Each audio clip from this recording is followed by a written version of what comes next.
Hello, and welcome to First Chapter Friday. This week we are going to read from Dear Sweet Pea by Julie Murphy. I actually read this summer before it was published, and I loved it. Julie Murphy also wrote Dumplin', which was made into a Netflix movie, and Puddin', and many other things, but this is her first middle grade novel. And it follows Sweet Pea, whose parents have just gotten a divorce, and she's having some friend trouble, and she's just going through a lot of changes in her life. But it's funny, it's sad, it's sweet, and it's just a great read. So I hope you enjoy it. Chapter 1, The Cat's Out of the Box. I've counted my birthday savings 3 times, and at this rate, I don't think I'll ever have enough money to clone myself. I guess it doesn't help that cloning people isn't really a thing yet. Trust me, if it was, my mom would have already taken me in to make an identical model. One for her, one for dad. Easy peasy lemon squeezy. But since there can only be one Sweet Pea, my parents have decided that the next best way to deal with their divorce is to have 2 houses. 2 completely separate houses on the same street that look just about as identical as 2 different houses could. Similar paint and rugs and even furniture.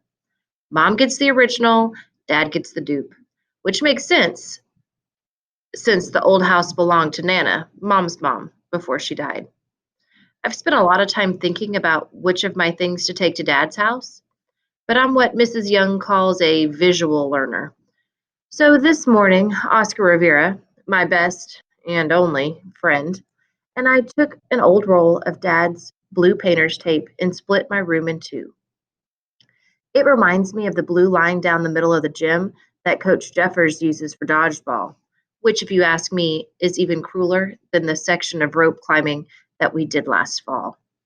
Not only do your classmates have a popularity death match picking teams, but then they get to peg you with rubber balls too. Hopefully, packing up my room won't be quite as traumatic. What's your mom gonna say when she comes home and finds your room like this? Oscar asks, his shiny black hair swirled into a perfect mold, using his latest discovery from the drugstore, pomade, a sticky hair product that comes in a glass jar, and Oscar swears it's a miracle. I shrug as I take a second to process the damage. My room looks like someone came in with a giant eraser and just wiped away half of the whole place, leaving the other side in its usual state of perfectly organized mess. Unmade bed, mismatching socks stuffed under the bed, and stacks of old homework and newspaper clippings piled up on my nightstand. I won't be home to find out. It's Dad's night. Since there are only 7 days in a week, every other week, Mom and Dad take turns with who gets me for 3 nights and who gets me for 4 nights. Mom says it's imperative that neither of them is perceived as the dominant parent. But if you ask me, all you have to do is figure out which of my parents is in charge, is ask yourself who's making the rules to begin with. If you guessed Mom, ding, ding, ding, you're right. I split the books by alphabetical order. Mom's house gets A through M, and Dad's house gets the rest. The division of all my other belongings was much slower and much more snooze-worthy.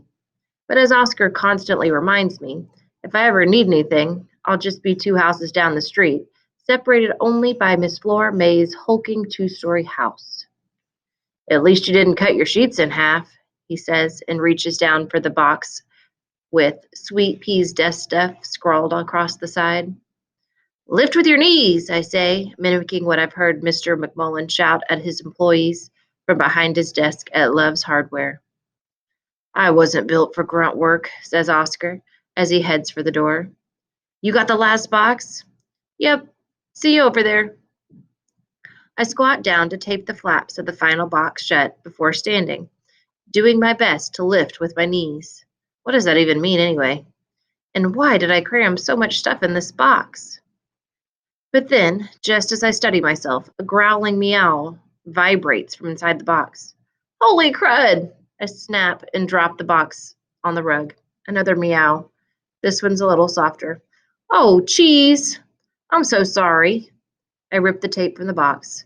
Cheese, you gotta forgive me, buddy. Cheese is my 15-pound orange tabby. No wonder the thing was heavier than I expected. He leaps from the box, full of random desk clutter, and saunters out of my bedroom, his tail slapping the doorframe. Cheese! I call once more. I wasn't paying attention, I'm sorry. What can I say? The cat can hold a grudge. Like kitty, like owner. I tap my index finger to the side of my head, hoping I'll remember to give him a few extra treats tonight to make up for my rude behavior.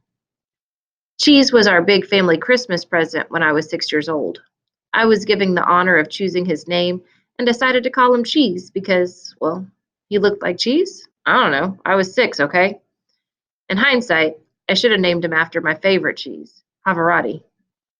With a sigh, I give up on the tape and fold the flaps of the box over before taking one last glimpse at my room.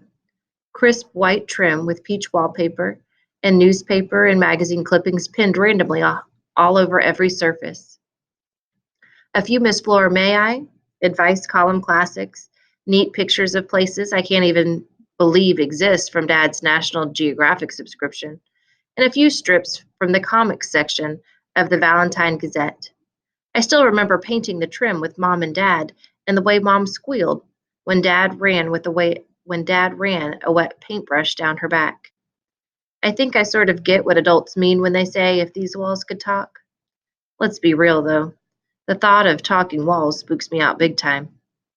As I step backward out of the front door of the house, the screen door creaks as it shuts behind me. Goodbye, home, I whisper mournfully. A tad dramatic, don't you think? Calls Oscar. I whirl around. I just wanted to make sure you didn't need any more help. He stands on the sidewalk. Didn't mean to interrupt your big moment. I huff, blowing my thick black bangs into the air. I wasn't having a moment. I look back at the house. A red brick one story with white trim and a bright blue door, Mom's edition. Only slightly different from every other house on the block, except Miss Flora May's. Okay, maybe I was. And the Academy Award goes to Sweet Pea DeMarco. I look off into the distance. I'd like to thank the little people. And by little people, I mean my best friend Oscar. My Academy Award is the most exciting thing to ever happen to him. So let's have a moment of silence for how sad that is. Har har, he says. You know I'm the talent in this relationship.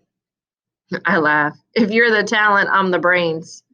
He swings the gate open for me. Well, let's get a move on it. I'm starved, and I was promised pizza in exchange for physical labor. Don't pretend like you wouldn't have done it for free, I say, walking through the gate. You love me. I'm your best friend. He laughs dryly. You're my only real friend. He points to Cheese sitting in the window. Did you hear that, Cheese? I'm her best friend. That gets a real laugh out of me. One time when Oscar was spending the night, Cheese fell asleep on his face. Oscar woke up sneezing every 5 seconds. I explained to him it was a sign of affection, but Oscar, who's just a little bit allergic to just about everything, swore that Cheese had a jealous vendetta against him. Outside of Cheese, though, Oscar is my best friend and I'm his. But since my parents announced their divorce, or as my mom called it, their mindful division, he's been there every step of the way, and somehow it's brought us even closer. We walk in silence past Miss Flora May's house, where we can see her sitting in her sunroom on her typewriter, watching us over the top of her gold reading glasses. Her long silver hair is wrapped into a bun on the top of her head, and her white skin is soft with wrinkles that I used to always want to trace with my finger when I was little. Miss Flora May's house is the only two-story house on the block. A long time ago, it was pure white with black shutters, but now it's a little dingy, with graying edges and chipping paint.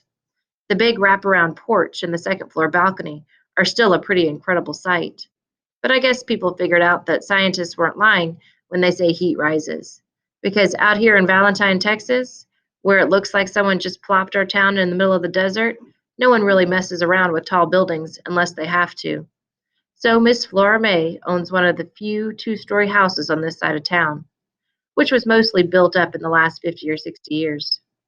Oscar looks away quickly, careful not to make eye contact with my neighbor.